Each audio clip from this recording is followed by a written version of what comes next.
Welcome to Centauri Stir Fry. It's been a while. Hope you guys are being excellent to each other out there. Today we're back with another very expensive home decor item. That's right. It's the Sideshow Collectibles Rogue Maquette. I'm not sure what the difference between a maquette and a premium format. Still, I think it's just like a larger box, a couple $100 more, maybe a little bit more high quality styrofoam, but I don't know. She's in the Danger Room, the X-Men's training dojo. Over here you got this Rogue font, pretty cool, like reminiscent of the mid-90s maybe, limited series. On the side, on the back here, you got this big yellow X. Nothing special about this at all. Kind of boring actually. It's a big box though, it's really big. It's number 377, 1000. First appearance of Rogue was in 1981. That's Avengers Annual, number 10, where she takes on the Avengers and beats them. One of my favorite single issues. To this day, if I had to pick 10, this would be one of them. It's Uncanny X-Men number 218. I love this book. Back in the day when I was smoking cigarettes and huffing gas in garages, I borrowed this from a buddy, or maybe I stole it, or maybe we traded it, I'm not sure. This is what got me hooked into the X-Men. What made me such a big fan of Dazzler and Rogue. I love those two, and Psylocke as well. And I even dig mullet-wearing Longshot, his little throwing knives. Anyway, these five guys take on the Juggernaut. Some of the most beautiful, awesome action panels I've ever seen by Mark Silvestri. This is written by Chris Claremont, of course. And this is what turned me into an X-Men fan. This is the very book, and I just love the internal panels with this. Rogue walks up to Juggernaut, just slams right in the face. All the glass in the whole, like, the street block, they all shatter because the force just breaks all the glass, and he's still standing there. Man, it's great. Psylocke hits him with a truck. Longshot comes in. Anyway, it's a great book. It's a great book. I just love it, and it's awesome.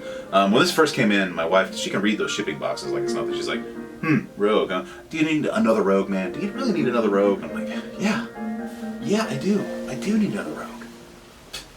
Here's the Sideshow Collectibles Rogue next to the Blackest Night Batman Pop.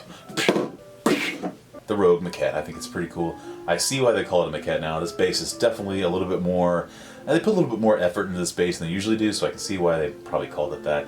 I still don't quite understand the price. It's pretty hefty, but not bad. And it might be because of the copper wiring. So remember, okay, it's got copper wiring, so you're going to want to keep that away from your crackhead friends because they will take that. They will take that. Watch out if you're having sleepovers and you got like an addict friend. They will take that and probably buy more crack with it. This is like the third Rogue, I guess, they made. So they made a premium format, a comiquette, and now a maquette. And she's looking pretty awesome. I love the dynamic pose. The jacket's pretty cool. Lots of really cool textures, and the face sculpts are really awesome. So I'm not sure if it's the price. I'm not sure if the price is justified, but I think the action pose and all that really sells it, and it really makes me. I don't have to search for another Rogue. I think this is going to be it. So I can tell you right now, the assembly of this was very scary. There's a really giant peg on her hand, and shoving it into the saw blade was probably one of the most stressful experiences I've had with a statue. What the man? Screw this statue. It's just annoying. I did not like that. I was tempted to just like send it back. Just send it back. I just wanted to give up then and there. But with a little KY, you know, a little love and tenderness, I was able to get it in there. Fresh. All right, here we go. This is the base. It's solid. It's definitely heavy. The blues are coming off pretty good on camera, but when I first pulled it out of the box, I kind of thought maybe like giving it that Danger Room holodeck kind of vibe. I thought it was a little bland, but actually it's coming through pretty good. And the more I look at it, I like it. I think it's pretty cool. So you got this cube set up, your false reality of the Danger Room, you know? So gets me thinking though. I mean, maybe we all live in a matrix, you know? I mean, I'm kind of a God-fearing kind of guy myself, but you never know. Maybe we do live in the matrix, you know? I mean, basically we're designed to perceive a certain reality, right? We see a snake, we're scared. Just like a cat sees a cucumber, they freak out. It's built into ourselves, you know? Senses. We're only allowed to personally experience so much of the universe. So really, it's almost like living in the matrix. Right here, I guess. Right here, you got this, like, I guess was like before the Matrix breaks down, or before the Danger Room breaks down. It's like a solid silver type of vibe. It's glossy, it's not bad. Then you come over here, and you can see where it's all breaking up, and I guess it's more of a, I don't know, I'm guessing this is like turf, or the actual Danger Room scenario starts to break loose. I'm just making up crap here, but I think you get it. Over here you got all these little bolts you had to insert. There's 8 of them, and it's kind of cool how they're in there. You can see it kind of busted up, like she just nonchalantly came over there and ripped this thing out of the ground. Pretty cool. Another aspect that I really dig are these like hoses with this like woven metal. I work in the energy sector, I guess you could say. So I see a lot of these things, and it's kind of nice that they took the time to maybe research mechanical objects along with this copper wiring right here. So be careful. That's valuable. Like I said, keep that away from questionable fellows. They will take that and recycle it for cigarettes. To get the rest of the space, we're going to have to go shaky cam pervy style. Now, it's kind of hard to film. Actually, this is big claw saw blade arm. The base is probably 12 inches in diameter, I think.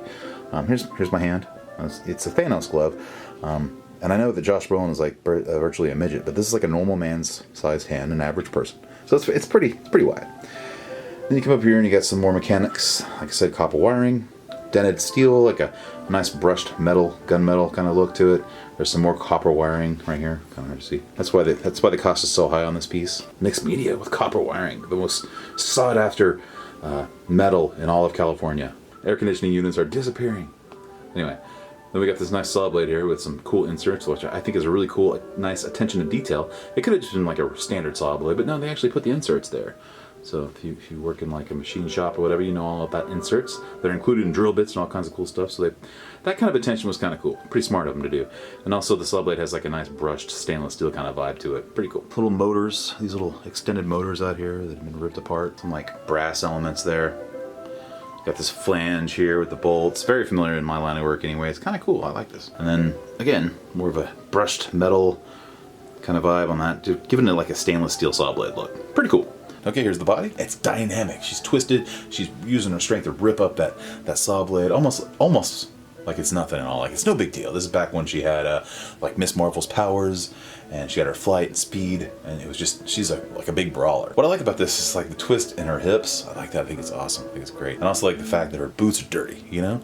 I mean, she's a dirty girl, man. She will get down and fist fight you. She's a brawler, one of the big guns. The rest of the suit's clean. I'm assuming that everything underneath is clean too. I'm sure she's not that kind of girl. But the boots are dirty. I mean, come on, what are you gonna do? You can't wax your boots, or what do they call it? Polish your boots. Go get your shine box. Not every fight. No, so there's a lot of dirt. There's some texture. You can see there's leather. It's pretty cool. The boots are dirty here. Not bad at all. The belt is just like a PVC or plastic. I'm not sure what it is, but it's just like a very simple thing. It's like unimpressive. The belt's not great. I almost wish it was mixed media. I don't know why. It does hang nice on the hips. Not bad at all. Like I said, this is all clean. Looks good. Mixed media is the jacket, which I think is really awesome. Just like the Magneto and Wolverine, it has like a weird textured elastic type of feel to it. Wherever maybe like the body might naturally move. Back in the shoe here kind of looks like a hippie's running shoe, so I'm gonna go with. And it looks like she works out a little bit, but it's not unreasonable. It's not like one of those things where you get implants, you know, like an Instagram model. So I think it looks kind of natural. Boots, again, more texture down here, looks good. There's some like a line here, like a seam. This is a built functional suit. It's cool. I think maybe one of the most disappointing parts to this whole thing was just the assembly. Right here, this assembly thing. So her hand goes in this part, this top part here. It looks like she's gripping it, right? Well, there's a giant peg, like about an inch long, and has to go inside this saw blade. And there's some crud in there, or maybe the fit wasn't tested properly, but it was a horrible experience. I hated it, and like I said, I almost sent it back. I really thought I was gonna snap this forearm, but I didn't. It seems like it's pretty sturdy. I'm shaking it around. Okay, so there's two reasons why I bought this statue. I was kind of blown away by the pose. I really liked that. That was cool. And I always wanted like a quarter scale robe, first of all. I mean, I have the comic yet, but I wanted a slightly bigger version. Even my wife commented on that. She's like, what the hell? You don't need 2 rows. And I was like, woman? And I said, I know. And I just quietly dragged the box off. Rogue was kicking so much butt back in the day when it wasn't even required. It just happened, okay? Cool characters were cool characters, and they were written well. And they just did their thing. So that's what I dig about it. Back when characters were good and not forced. But here's the thing, that face is awesome. Just super confident, just this saw blade is nothing, this danger room is a joke. Let me just go ahead and throw this at like whoever. And you're going down. Okay, here's the EX head, which is the reason why I bought it, okay? I don't care about the price, I don't care about the value, it's not an investment to me. This is for my own personal collection. This is something I grew up and I love this head sculpt. It's awesome. This is like your late 80s, early 90s hairdo, man. This is like what Sylvester was kind of doing, what Jim Lee was doing. She's just a rocker, you know? She doesn't take any gruff. She's got this big old poofed out hairdo, and I freaking love it. It's awesome. Plus, she has a headband.